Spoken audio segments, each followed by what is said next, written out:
Hey guys, and welcome to this arena playstyle guide for Destruction Warlock. In this video, I'm going to be giving you a quick update on Azerite Traits and changes to the default talent setup, as well as covering some of the best compositions you should be running.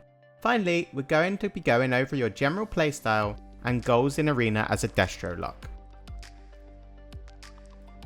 First up, let's start with the Azerite Traits. Blizzard are currently nerfing and buffing these consistently, so always make sure you keep up with the latest video for the current Azerite trait recommendations.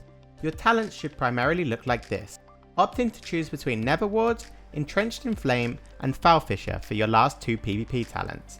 As for Azerite choice, it's now best to go for free Flashpoint, as this provides you with the most consistent damage, as well as allowing you to get off faster Fear and Chaos Bolt casts when needed.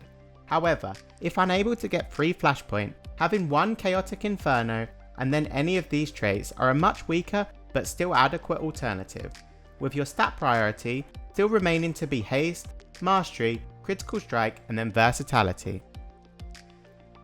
Currently, all three Warlock specs are underperforming in PvP. However, as it stands currently, Destruction is the best of the worst and has a few viable comps you can run with success. First up is FLP, which is Feral, Destruction Warlock, Paladin. Favoured by top Destruction Warlocks, this composition likes to pull off heavy CC chains onto healers while rotting both the DPS, with your Paladin preferably taking Repentance when possible. Look to set up kills inside of Feral stuns whilst rotating Repentance, Fear and stuns onto the enemy healer.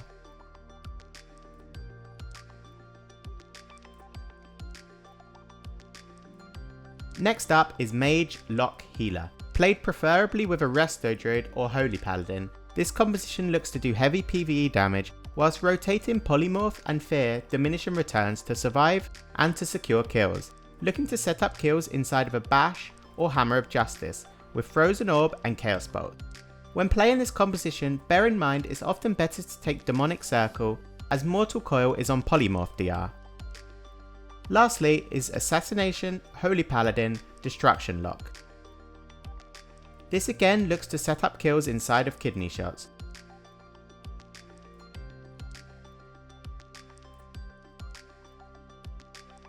While crowd controlling the healer with Fear and Repentance. Look to do insane pressure during your Infernal and Vendetta to end games. In this section, we're going to be giving you a brief rundown on Destruction Warlock's gameplay and goals in arena. Destruction have a great mix of burst damage, consistent damage and crowd control. Destruction focuses around setting up kills with Chaos Bolts whilst doing decent consistent damage with your Immolate, mainly playing around your 3-minute cooldown Infernal to close games. We're going to first cover consistent damage, as this is a huge part of Destruction, as your burst is often hard to get off and requires some form of setup. Destruction's consistent damage is Immolate, Incinerate and Conflagrate. Your first goal is to get up your Immolate on as many targets as possible. You can do this easier by using Cataclysm on grouped up targets. This is important for two reasons.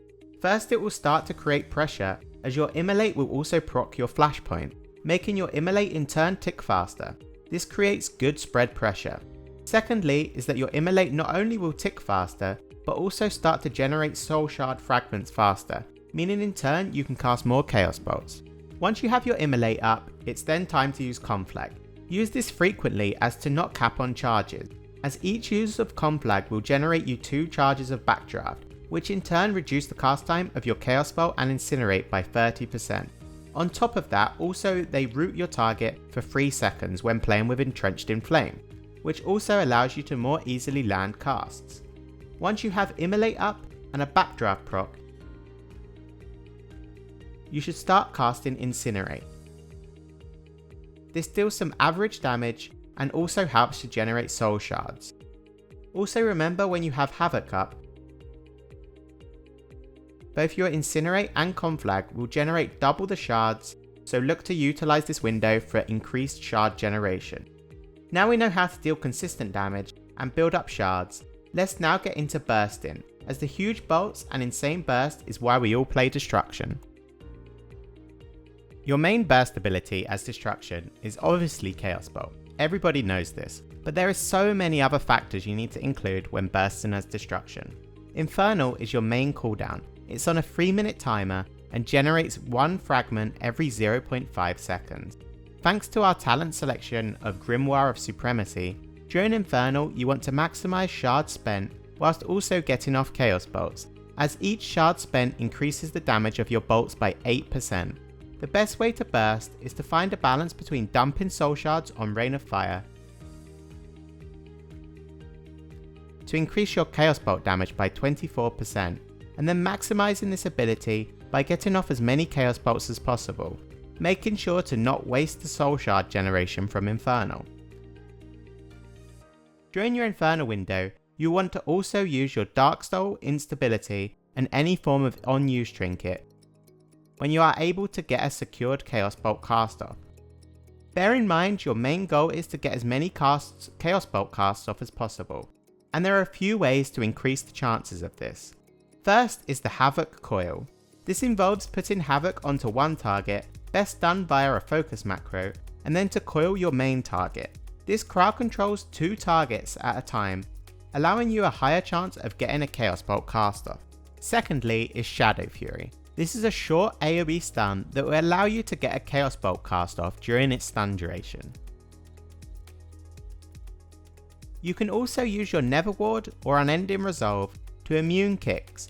However, when doing so, consider the drawbacks of not having these as a defensive when needed. Another great way to ensure Chaos Bolts landing is to simply use all the schools of magic at your disposal. You have Chaos, Fear, and Fire, meaning you can simply bait kicks on other schools before looking to burst. And last up is using Fear to land casts. You do this by simply fearing the target you want to Chaos Bolt, and then Chaos Bolting them to break the fear. This will stop them being able to interrupt you.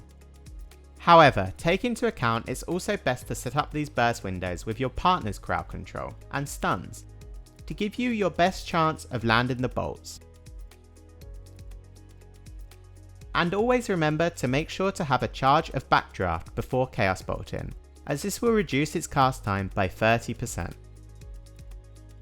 Destruction, like every Warlock, has quite a few crowd controls at their disposal. There is Fear, Shadow Fury, Mortal Coil, Spelllock or Seduce, depending on the pet. Fear is your primary CC. This can be used to crowd control healers so you and your teammate can secure kills. Shadow Fury is best used on group up targets to secure casts, such as Chaos Bolts or Fears. Mortal Coil should primarily be used on DPS, combined with Havoc, to allow you to get casts off. However, it can be used on healers in rare situations as a form of crowd control. When facing certain comps such as jungle or in 2v2 versus healers that don't heavily rely on casting, it's sometimes worth to use a succubus. You can instantly crowd control healers whilst being trained. Often teams will overlook that they can kick it or simply not have the interrupts available to stop it. Spelllock, when playing with a Foul Hunter, is your interrupt. It's best used defensively, however in some situations can be used onto a healer to interrupt a heal to secure a kill.